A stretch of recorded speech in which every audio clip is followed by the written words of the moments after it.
This is the Chenese Lewis Show, the #1 podcast for plus-size women. With your host, the queen of curvy conversation, Chenese Lewis.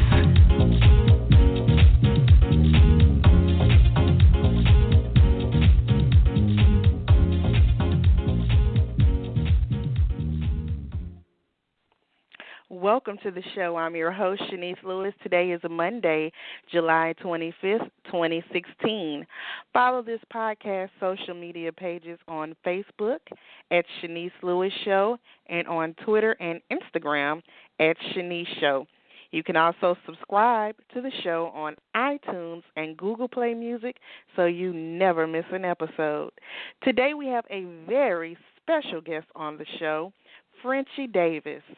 Songbird Frenchie Davis is a singer-songwriter, a LGBT activist, and a graduate of Howard University. She was first introduced to the world as a fan favorite on the second season of the television show American Idol, and since then, she has continued to wow audiences with her unique and versatile talent. She has performed in numerous Broadway shows, including Rent, Cinderella Enchanted, Dreamgirls, and Ain't Misbehavin, which earned her a Grammy nomination. Her television credits include being a top 5 finalist on the first season of NBC's The Voice, a guest starring role on the OWN's network, Wanda Sykes Presents Hilarious, and voiceover work for the hit Nickelodeon cartoon Wonder Pets. So we are very excited to get Frenchie on the show. And wait, she's sending me a message saying, what's the number to call in? Let me get her the number right quick because we are excited to talk to her. And Frenchie is going to be at the TCF Style Expo August 11th and 12th in Atlanta, Georgia, and we're going to talk about that too. Let's get her on the phone.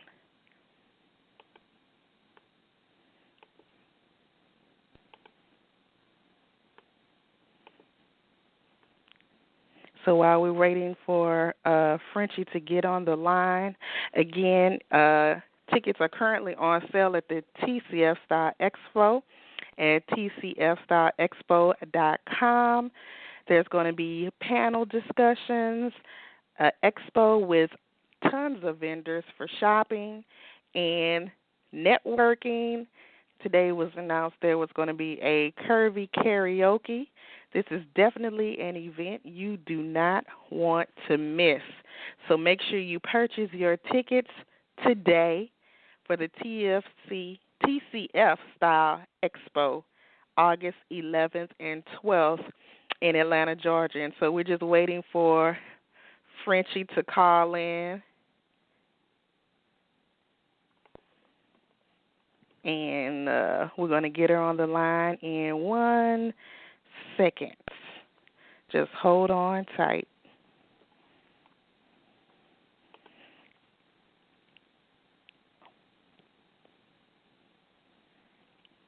This is a live show, so bear with me. Sometimes things don't go as scheduled. So she's calling in now.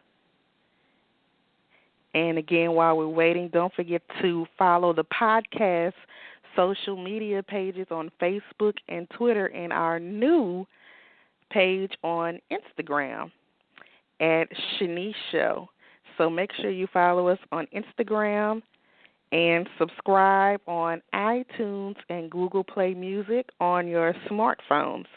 And here she is. We have Frenchie on the line. Hi, Frenchie. How are you? I'm wonderful. How are you? I'm good. So I'm excited to speak with you today. I know you're very busy. Thank you for taking out the time to be on the show. Oh, thank you for having me. How have you been? Good, good. I heard when I saw on your social media you just had a big performance earlier this month at the Essence Music Festival. How was that experience? It was an amazing experience. I mean, that's always been like a dream venue of mine. It was crazy because I was considering taking a role in a play in New York, but the performance schedule was going to conflict with Essence Festival, and I had to pray about it for like 2 weeks before I made the decision, and I was like, I can't do the play. It's Woodstock for Black women. I have to do it. Like I can't not go. And so you were there with the Real television show, right? So Yes. is that going to come up on a future episode? Will we be able to watch it on TV, or was that a party just for the Essence Festival? I think it was a party just for the Essence Festival. I know that the Real live streamed a lot of it on their social media pages and on their website, and I think there was a live stream at essence.com, and there's a conversation happening about me possibly going on the Real, like the actual show, and doing some stuff. So we'll see what happens. Well, good. You will be a good new co-host too if they're looking for one. Well, I don't know. Sometimes I think I might be a little bit too real for network television, but it would be, a lovely opportunity. Well, they are the Real, so that would be perfect. Right. Well, it's still now, while you were in New Orleans, did you get to eat good? Oh, girl. I mean, shrimp and grits, fried green tomatoes, like the whole everything. Yeah, that's one of the things that you must do in New Orleans is eat. Absolutely. It was a really beautiful trip, an amazing opportunity. Now, you have your own company, Frenchie Davis Music Group. Now, are you currently working on new music? I am actually, and I released, like it was a light release of an R&B single not too long ago called Stand, and I've gotten a pretty good response to it, actually. They've been playing it a lot on the Heart and Soul station on XM satellite radio. And, good. yeah, I am working on new music. I'm really excited about it. I feel like I'm just now finding my sound. I think the challenge of having been on shows like Idol and The Voice and doing Broadway is that you built this repertoire of singing other people's songs. And so I think it took a while for me to figure out, like, what a Frenchie Davis song sounds like. And and I feel like I'm just now starting to come into my own in that regard. So I'm really excited about the show. So since you're under your own company, you're an independent artist, so you do everything yourself involving your music career? I do. And I am independent, yeah. Are there challenges with that? Of course. There are challenges with being an independent artist, but it can be quite liberating as well. And a lot of, bigger named artists are going the independent route these days as well, because I think that while being independent does have certain challenges, particularly, financial ones when it comes to funding a project, I think that it's important when you're an artistic person to not lose sight of why you started doing this in the first place. And I think a lot of times this industry can be accompanied with a lot of things that have nothing to do with music or making good music or being true to yourself as an artist. And, those are the kinds of things that are important to me. I think every artist got into this business for different reasons. Some people got into it because they want to be super famous and they want to be pop stars.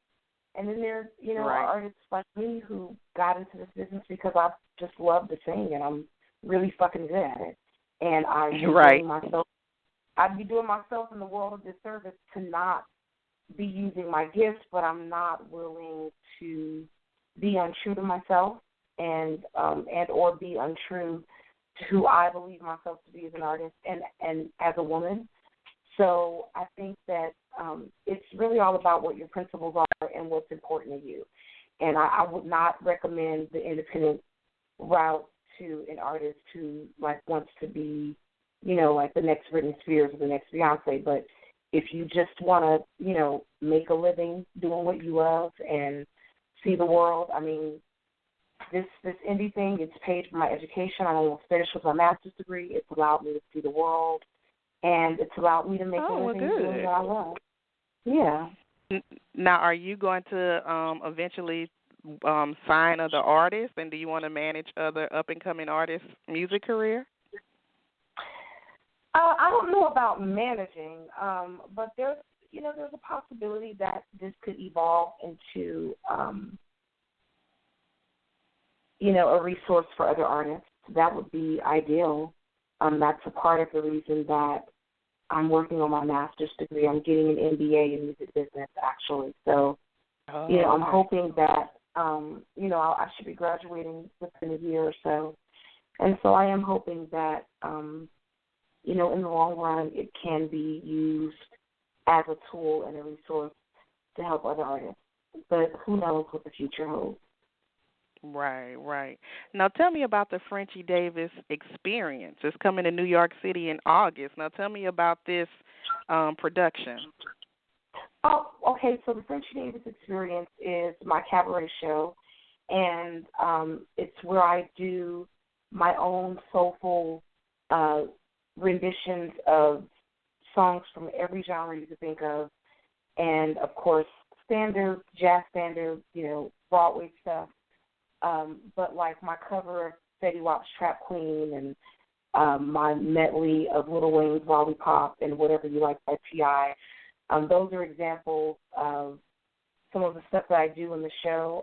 I take songs that you wouldn't expect to hear the way that I do them, and I try to make them musical and beautiful and a little bit funny, because those are probably the three things that best describe me. So, I love taking a song and finding different meanings in it and making it my own. And that's what I've been able to do with the Frenchie experience. I've been doing that now for a couple of years. It started off as the French and Cat Show, which was a cabaret show that I did with one of my besties, Catherine Osbury. She's a comedian and a piano player. And a lot of the arrangements that we put together in our show eventually evolved into the Frenchie experience. I did it for the first time at the Apollo Theater, and it was sold out. And wow! I recently did it at the Kennedy Center in Washington, D.C., and it was sold out there as well. So I'm excited about doing it at the Metropolitan Room in New York. It's a residency. So I'll be there once a month between August and the end of the year.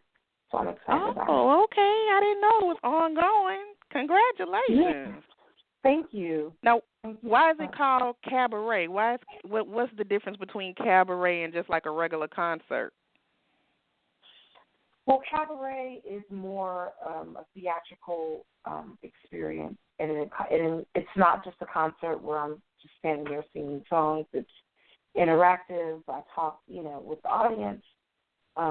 A lot of the songs go with stories. It's a merger of comedy and theater. Almost like a one-woman show, kind of, with songs. Almost, yeah.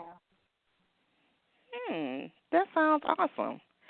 Now, when you are not performing, I didn't know this, I just learned this, but when you're not performing, you teach in the Washington, D.C. area. Now, tell me more about that. Yeah, there are a number of nonprofit arts programs. The one that I'm working with in particular right now is called Fresh, with 2 H's, Fresh Theater, Inc., and it is a community nonprofit arts organization geared towards inner city teenage girls of color. And, we work with the girls in teaching them not only about self-love and, anti-body shaming, but we really try to work with the girls in teaching them how to express themselves through art and through artistic and productive ways. Right now, we're working on this play called Shaking the Mess Out of Misery, and it's a really beautiful piece about the Black girl's journey into Black womanhood. And the girls have revamped it, so to speak, to sort of modernize it. And they're adding music to it. We had them study The Miseducation of Lauryn Hill. I know for me and many other Black women in my age group, that album played like such a huge role in like my own journey, evolving from a Black girl into a Black woman. And so the girls, they're really, oh God, they're so talented. And it's really a beautiful thing to see how art, I mean, some of these girls want to be singers and want to be artists. Some of them may never be singers or artists and have no desire to be. But either way, I think it's really beautiful to see how just being exposed to art helps to transform these girls and help them become increasingly comfortable in their own skin. And it just teaches them how to be resourceful. It teaches them how to express themselves. It teaches them to not be afraid of their feelings, not to be afraid of themselves. And it's just a beautiful journey. And this has been my third year spending my summers teaching in the D.C. area. And I love it. I love it. Wow. It's and that's amazing. So you go from performing a big packed house to coming back to the kids. It's like you live in a double life. I am.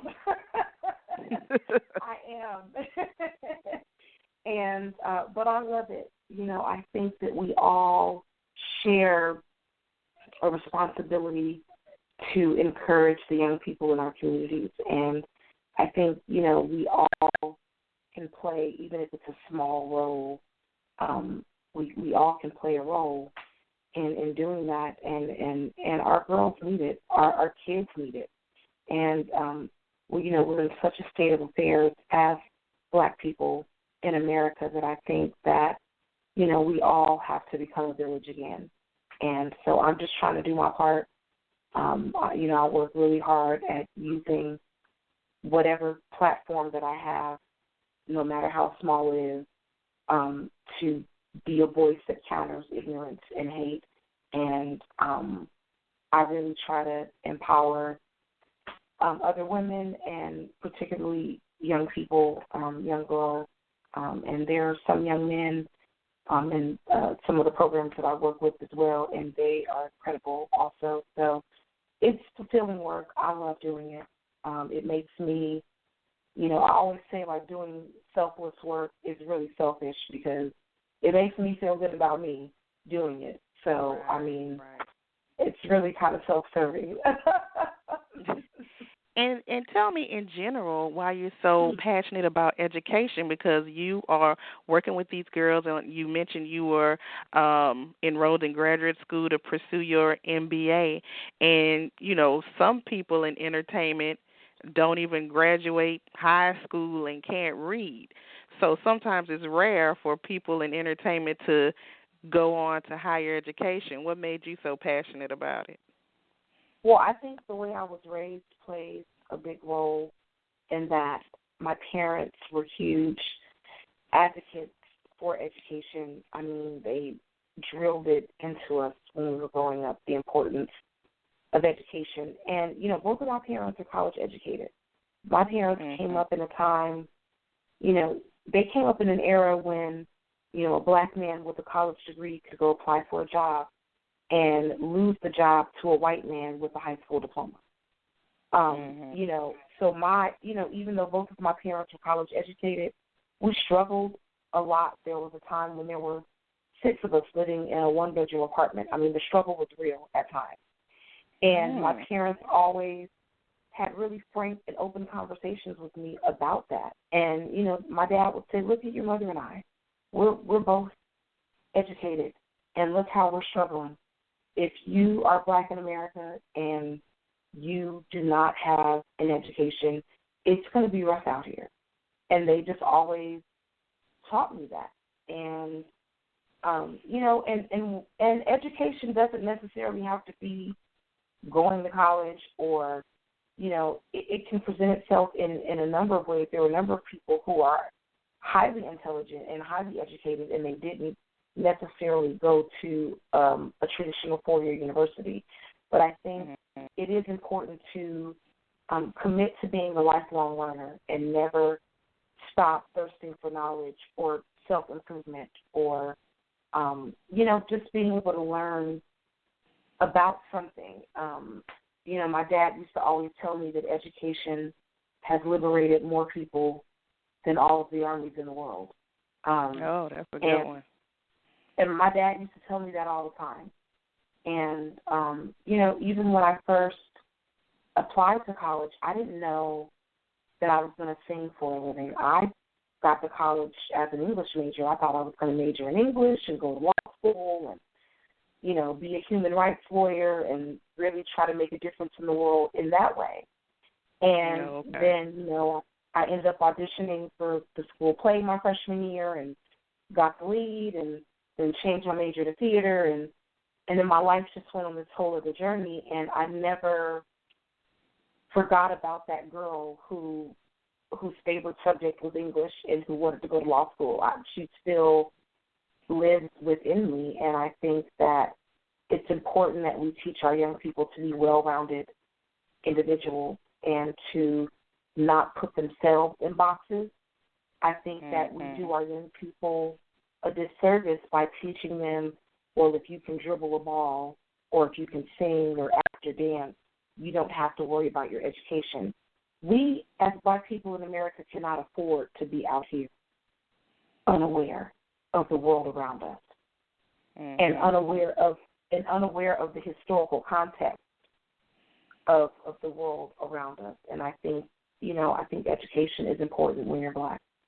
I was raised to believe it, and it would take a lot for them to live otherwise. I don't think you could do it, but it's a passion of mine, and I think that people should pursue what they're passionate about. And my passions are education and music, and so that's what I've spent my life doing. And another thing you're kind of passionate about is positive body image, because I read an essay you did on ebony.com called Fat Thighs Matter about the curvy movement. Now, for those listening that didn't see it, tell us a little bit about what you wrote about. It's so funny how that even came about. So there was someone posted a video on my timeline of that new style show that's on TV with Timothy Snell, where he is, taking curvy women and teaching them to love their bodies and helping them to dress and figure flattering clothes, and it's a beautiful thing. So someone on my timeline posted a video of this, and I thought, oh my God, this is amazing.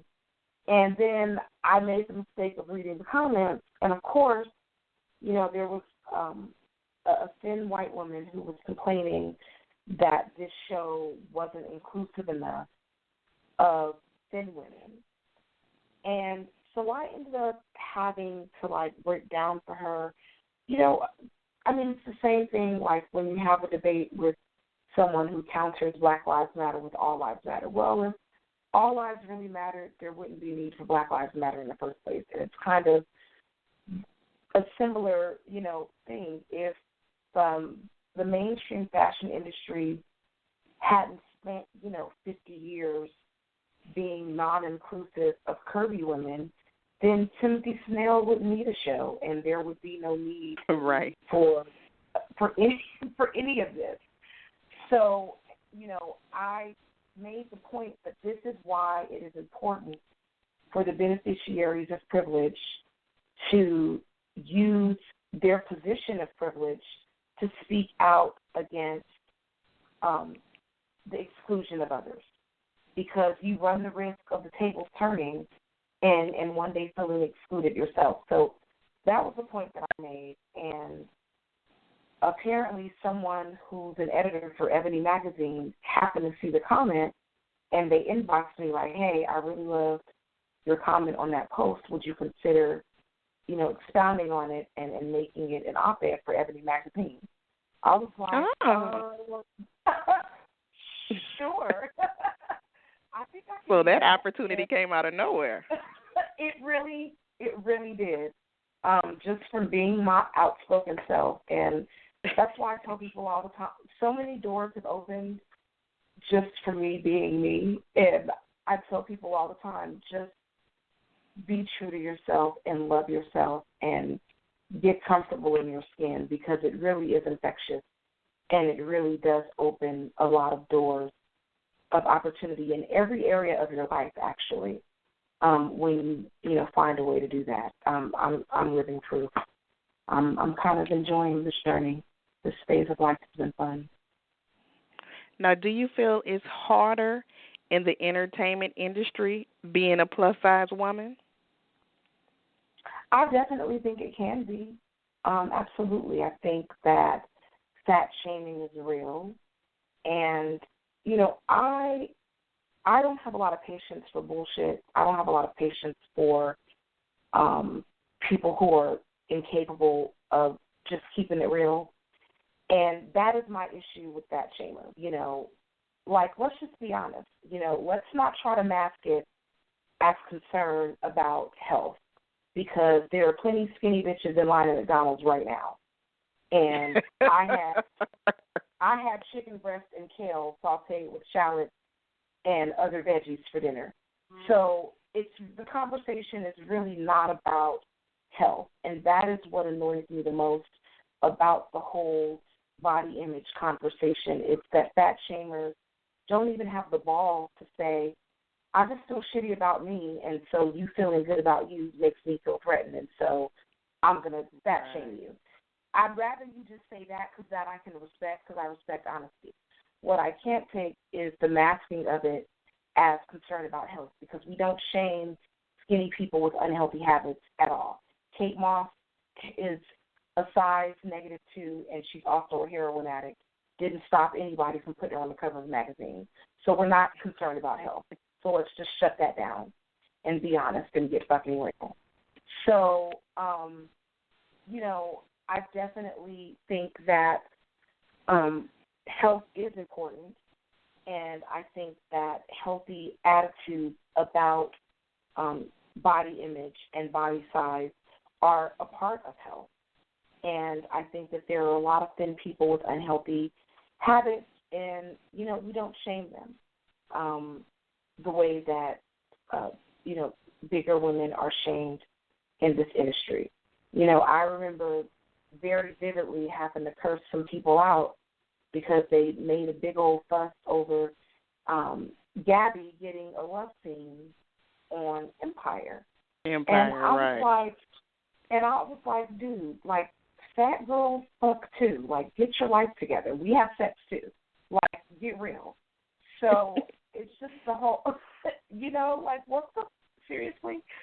So, I definitely have very little patience for that kind of thing. And I think that if we're going to have a conversation about health, then let's have a conversation about health, and let's include skinny women in the conversation, because there are a lot of unhealthy behaviors that people engage in just to be thin. There are a lot of thin people who didn't live to see their 30th birthday, and we can go down the list. That definitely didn't live to see 35, Brittany Murphy. Right. And Amy Winehouse. And we weren't shaming them. That's true. That's true. We weren't. Now, have you ever had an experience like Leslie Jones, where you couldn't find someone to dress you for a big event? Oh, I've definitely had experiences like that. Particularly in the early years of my career, because I was on American Idol 15 years ago. So that's, I've been doing this for a minute. And the amount of options that were available then as opposed to, what's available now. It's evolved a lot over the past 15 years. And, there were definitely times where I felt like I don't want to look like a school teacher when I walk up in here. So, like, what are we going to do about these outfit options? So plus-size fashion has evolved a lot over the years, and I can only imagine being like the tall drink of water that Leslie is and having curves and trying to figure out what the heck I'm going to wear. So I can definitely relate to that. And she was getting bullied on social media. You have a large following on social media. Do you ever get a bunch of negative messages like that? Oh, yeah, all the time. People call me fat. Yeah, they tell me I'm fat. They tell me I'm ugly. They tell me I look like a man. But I can't waste my time worrying about that. Like, right. Girl, I'm just trying to I'm just trying to pass this business math class. And you know what I mean? And get to my flight on time. So I can't be worried about that. I have to worry. I'm so busy trying to make sure that what I think of me is is up to par that I can't be worried about what other people think about me. And don't get me wrong. I mean, this is 37-year-old Frenchie talking, but I mean, I wasted a lot of time in my 20s being sad and crying and letting my feelings get hurt. I cannot be worried about none of that. You can't be worried about keyboard gangsters, people who hide behind their keyboards, and there's something wrong with them. Like, I don't have time to get on my laptop and go, like, type in somebody's name in the search box just so I can go to their page and say something hateful to them. Like, what the fuck is wrong inside of you? Right. That makes you need to do that to feel good about you. Like, something's wrong with you. And I can't waste my time, bearing the brunt of that because I have my own issues I'm trying to work through. I'm out here trying to be great. So I can't waste my time, and I pray that Leslie, gets to that place because, again, there are people who got into this business because they love what they do and they're fucking good at it. And nobody prepared them for all the bullshit that was going to come with it. And so I think how do you prepare for all the hate, though? How could you prepare for it? There's no way to prepare for that. And I have cried on a number of friends' shoulders and called my dad crying. I've read horrible things about myself on the internet. Horrible. And really hurtful and really mean. And I think that you have to not give other people power over you and stand firm in who you believe yourself to be and not read that shit. Right. So, social media can be cruel, especially to plus-size women, but fortunately the plus-size community has a lot of positive things like bloggers like Marie Dene, who has an event coming up, the TCF Style Expo. Yes. So, first of all, do you read the Curvy Fashionista blog? Yes, I love her. Yeah, I think she's like one of the top bloggers in the industry, personally. Oh, yeah, no, she's amazing, and she's such an incredible resource, and her spirit is beautiful. And her event is coming up August 11th and 12th in Atlanta, and you're going to be the official teal carpet host. Now, are you excited about that? I'm so excited. I cannot wait. And you're going to also be performing during the event, right? Yes, I am. Now, what can you tell us about your performance? Is this going to be like the Frenchie Davis experience type stuff, or is this going to be something different for the Curvy Girls? It might be something different for the Curvy Girls. It depends. We'll see what happens. It depends. But I think it's going to be something, different for the Curvy Girls. I think it's going to be a party. Now, are you going to be there both days or just on the both expo days. day? Oh, both Oh, days. good. Yeah. So we are excited about seeing you in Atlanta. Again, that's August 11th and 12th, the TCF Style Expo. And the Frenchie Davis experience is in August. Where do you purchase tickets for that event? They can go to themetropolitanroom.com, or they can look up the Metropolitan Room in New York City, and it should pop up. And do you have anything else coming up we should be on the lookout for?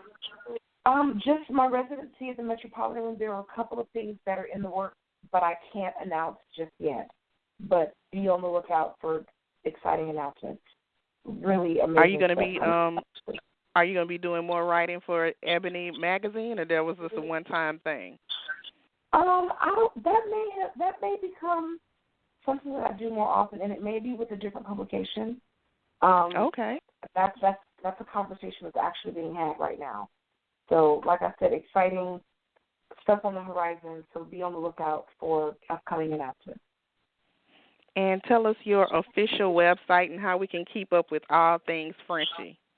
Yes, keep up with me on Facebook and, facebook.com/Miss Frenchie. That's my personal page, so we keep it all the way real over there. But if you want the watered down Frenchie, you can go to facebook.com/official Frenchie. And that's also my website, officialfrenchiedavis.com. Well, thank you so much for being on the show. It's always a pleasure to speak with you. Continued success with everything you have going on. Thank you so much for having me. I hope you have a wonderful evening, and I'm looking forward to seeing you in Atlanta. You too. Enjoy your evening. You too. Bye-bye. Bye-bye.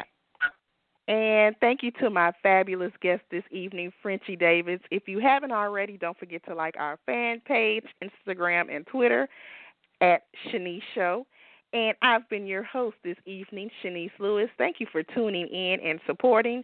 Until next time, keep thriving in your curves and be blessed.